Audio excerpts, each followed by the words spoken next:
Guys, welcome back to my channel horror stories with Ashir. आज आपका भाई बहुत ही खतरनाक और सच्ची कहानी के साथ हाजिर है। तो वीडियो को पूरा ज़रूर देखें और वीडियो के एंड तक मेरे साथ ज़रूर जुड़े रहें। चलते हैं वीडियो की तरफ।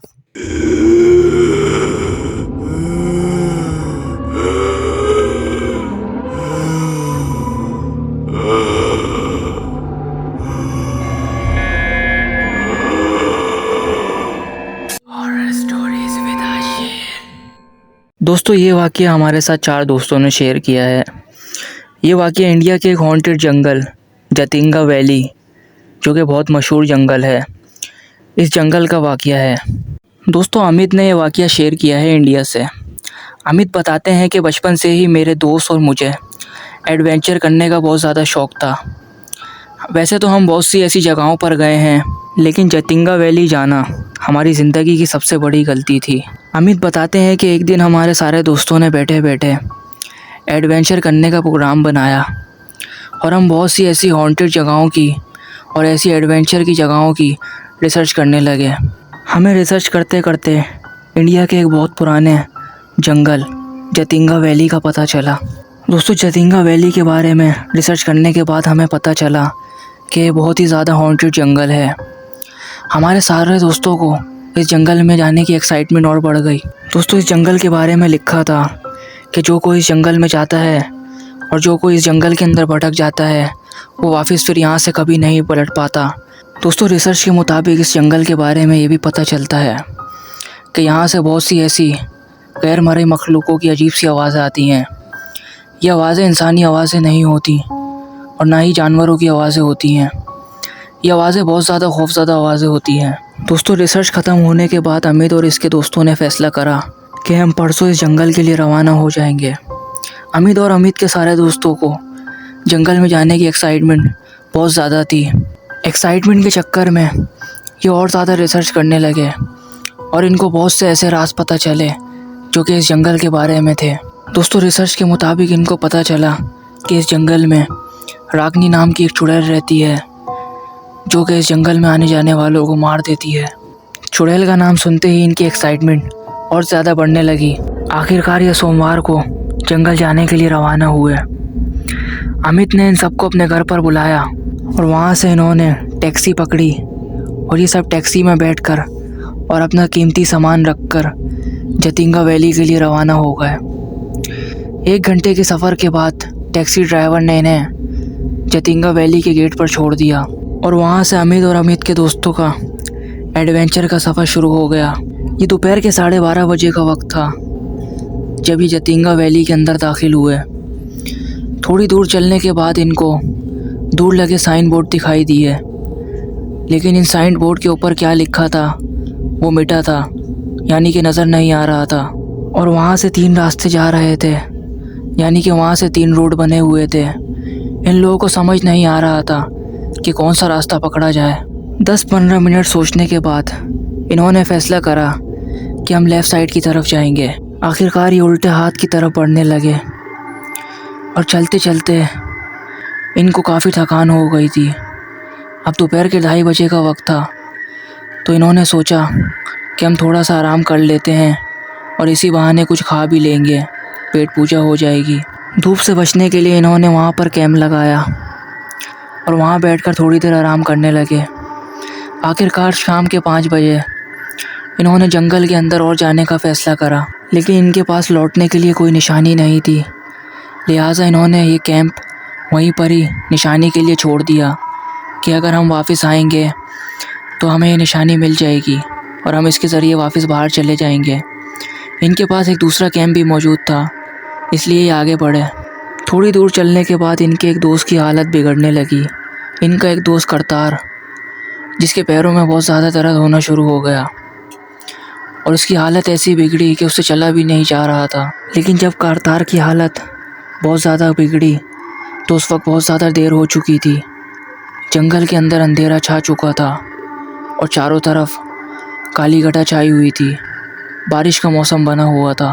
अब रात के 8 बज चुके थे और ये इस जंगल के अंदर ही भटक रहे थे। ये चलते चलते इस जंगल के अंदर इतना आ गए थे कि इनको वापस जाने का रास्ता भी नहीं पता चल रहा था और करतार की हालत बिगड़ती चली जा रही थी।